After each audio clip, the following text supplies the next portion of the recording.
যখন কোনো কিছু একদমই ভালো লাগে না তখন আমি হঠাৎ করে এই মাছের বড়াটা বানিয়ে নিলাম। এখন সময় রাত 2টা। তারপর আমি ফ্রিজ থেকে মাছগুলো বের করে নিয়েছি। মাছগুলো অনেক শক্ত ছিল, তারপর এগুলো পানিতে ভিজিয়ে নরম করে নিয়েছি, তারপর সেঁকে নিয়েছি।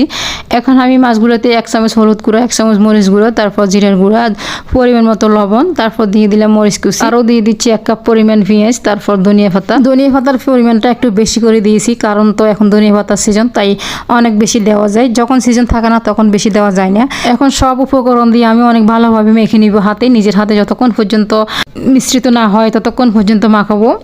অনেক ভালোভাবে এগুলোকে মেখে নিয়েছি। তারপর এখন দিয়ে দিচ্ছি অল্প সামান্য চালের গুঁড়া দিলে একটু মচমচে হয় বড়াটা, তারপর খেতে অনেক মজা হয়, তাই আমি একটু চালের গুঁড়া দিয়ে দিয়েছি।